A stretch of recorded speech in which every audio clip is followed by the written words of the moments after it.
Democrats plan to vote on a bill in coming weeks that would strike down President Trump's travel ban and curb his authority to impede travel to the United States, even as the president is planning to add new countries to the list.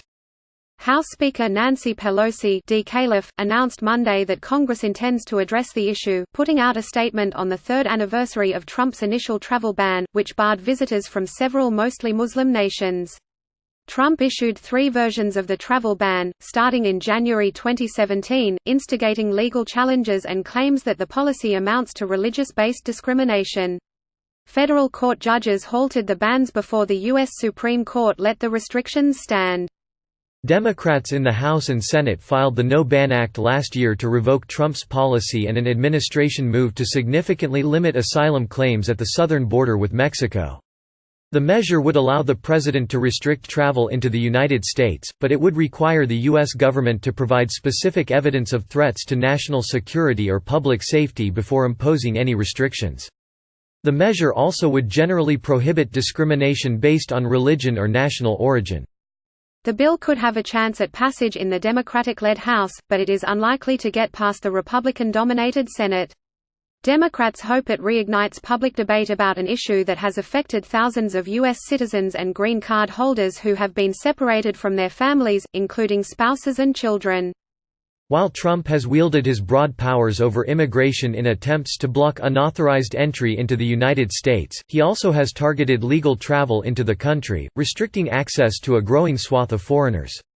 After historic highs, unauthorized border crossings of asylum-seeking families have been falling, refugee admissions have bottomed out, and even travel to Disneyland or professional conferences is becoming more difficult.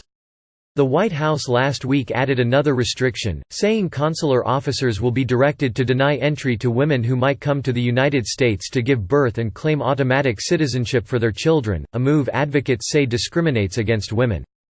Trump creates new hurdles for pregnant women seeking tourist visas. Trump is considering extending the travel ban to more countries, saying last Wednesday that it is a very powerful ban. The ban currently bars all immigrant and most temporary forms of travel to the United States for nationals of Iran, Libya, Somalia, Syria, Yemen and North Korea, as well as certain temporary travel for some Venezuelan government officials. We have to be safe. Our country has to be safe. You see what's going on in the world. Trump told reporters last week at a news conference in Davos, Switzerland. So we have a very strong travel ban, and we'll be adding a few countries to it. Trump would not say which countries he plans to add to the list, but said, "It's going to be announced very shortly." The Trump administration has denied that the travel ban is discriminatory, defending the president's orders and other rulemaking as necessary to protect national security and to prevent foreigners from exploiting U.S. immigration laws. Although the Supreme Court upheld the travel ban, U.S. citizens and green card holders who have been affected by it are still fighting the policy in court. The U.S. Court of Appeals for the Fourth Circuit in Richmond is expected to hear arguments in 3 cases Tuesday, according to the Associated Press. Nationals of the 7 countries the ban now covers can apply for waivers, and thousands have been issued, but thousands also have been barred from entry. Others have questioned the effectiveness of Trump's efforts to protect national security.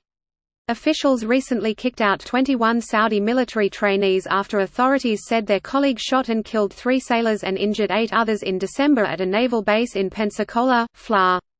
Attorney General William P. Barr has called the shooting an act of terror and said that the evidence shows that the shooter was motivated by jihadist ideology. One piece of that evidence was a social media post on the 18th anniversary of the September 11, 2001, terrorist attacks saying, "The countdown has begun." On the day Trump confirmed that he will expand the travel ban, Republicans Sens. Ron Johnson, chairman of the Homeland Security and Governmental Affairs Committee, Rick Scott, and Marco Rubio, sent a letter to Acting Department of Homeland Security Secretary Chad Wolf asking how the shooter received a visa to participate in military training in the United States. Democratic lawmakers and civil rights and religious leaders gathered Monday outside the Capitol to commemorate the somber anniversary of the travel ban and urged their colleagues to pass the No Ban Act and clear the way for U.S. citizens to reunite with their loved ones. Representative Ander A. Carson D-Ind, who was the second Muslim elected to Congress, referred to the ban as the cornerstone of Trump's white nationalist agenda. Representative Ilhan Omar D-Min, a Muslim and a refugee from Somalia's civil war, welcomed the House vote on the No Ban Act but said it will take years to recover from the damage it has wrought on families and the U.S. government's image. Even when we get this Muslim ban overturned, this fight doesn't end, because these policies, long after they are gone, will have left a stain, Omar said. And that stain is going to be in the hearts and minds of so many people. Several lawmakers and activists likened Trump's policy to the United States' refusal to grant asylum to thousands of Jews fleeing Nazi Germany, and the Trump administration's more recent policy of separating thousands of children from their parents seeking asylum at the U.S. border with Mexico to deter unauthorized immigration. Most Americans believe that family separation policy has ended. It has not, said Senator Christopher A. Coons D-Del. It has not only not ended, but there are thousands of American families who because of the so-called Muslim ban continue to be separated today. Among them are Dana Harby, an optometrist who lives in Virginia. She said she plans to leave the United States to join her fiancé, a Syrian refugee who fled to Lebanon. Because of the Muslim ban, my own fiancé is banned from traveling to me. Harby said. I was born in Alexandria, Virginia. I'm a homeowner, a taxpayer, an American citizen and the caretaker of my ill mother. I shouldn't have to leave my job and my entire life to be with family. But that's the reality for me and the thousands of other American families who are separated because of this cruel Muslim ban.